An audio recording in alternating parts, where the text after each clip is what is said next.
پھر بچوں پر شفقت کا سوال ہے، اور صرف بچوں پر شفقت نہیں، اگر دشمن کے بچے بھی ہیں تو ان پر بھی حضرت صلی اللہ علیہ وسلم نے کس طرح شفقت فرمائی ہے اسلام کی تعلیم کی روشنی میں۔ بیان کیا جاتا ہے کہ نبی کریم صلی اللہ علیہ وسلم نے غزوہ حنین کے موقع پر ایک دستہ روانہ فرمایا۔ انہوں نے مشرکین سے قتال کیا، جس کا دائرہ وسیع ہوتے ہوتے ان کی اولاد کے قتل تک جا پہنچا۔ جب وہ لوگ واپس آئے تو رسول اللہ صلی اللہ علیہ وسلم نے فرمایا، تمہیں کس چیز نے بچوں کے قتل پر مجبور کیا تھا؟ انہوں نے عرض کیا، یا رسول اللہ، وہ تو محض مشرکین کے بچے تھے۔ آپ صلی اللہ علیہ وسلم نے فرمایا کہ کیا تم میں سے جو بہترین لوگ ہیں آج جو مسلمان ہوئے ہو تم لوگ، وہ مشرکین کی اولاد نہیں تھے؟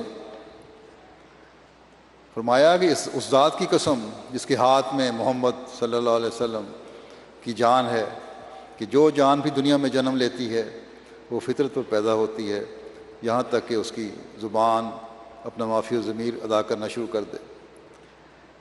بچوں کا تو کوئی قصور نہیں ہے، بچوں پر کیوں ظلم ہوا ہے؟ اور اب جو حکومتیں اپنی طاقت کے بل بوتے پر ماں اور بچوں کو علیحدہ کر رہی ہیں، اور اس طرح علیحدہ کر رہی ہیں کہ ان میں سے بعض کی حالات یہ ہیں کہ تمام زندگی ان کے ملنے کی صورت ہی نہیں پیدا ہو سکتی کبھی، لیکن پھر بھی ان کے نزدیک اسلام کی تعلیم ظالمانہ ہے اور ان کے بنائے ہوئے قانون اور ان کے عمل منصفانہ ہے۔ بچوں کے حق کے بارے میں ایک روایت ہے، عمر بن شعیب اپنے دادا سے روایت کرتے ہیں کہ رسول اللہ صلی اللہ علیہ وسلم نے فرمایا کہ وہ شخص ہم میں سے نہیں ہے جو ہمارے بچوں سے رحم کا سلوک نہیں کرتا اور ہمارے بڑوں کے حق کا پاس نہیں کرتا۔ پھر تمام بچوں کے ساتھ مساوی حقوق کا سوال ہے، تو اس بارے میں ایک روایت ہے، نعمان بن بشیر نے روایت کی ہے کہ ان کے والد انہیں رسول اللہ صلی اللہ علیہ وسلم کے پاس لائے اور عرض کیا کہ میں نے اپنے اس بیٹے کو اپنا ایک غلام دیا ہے۔ اس پر رسول اللہ صلی اللہ علیہ وسلم نے فرمایا کہ کیا تم نے اپنے سارے بیٹوں کو اسی طرح دیا ہے؟ انہوں نے کہا نہیں۔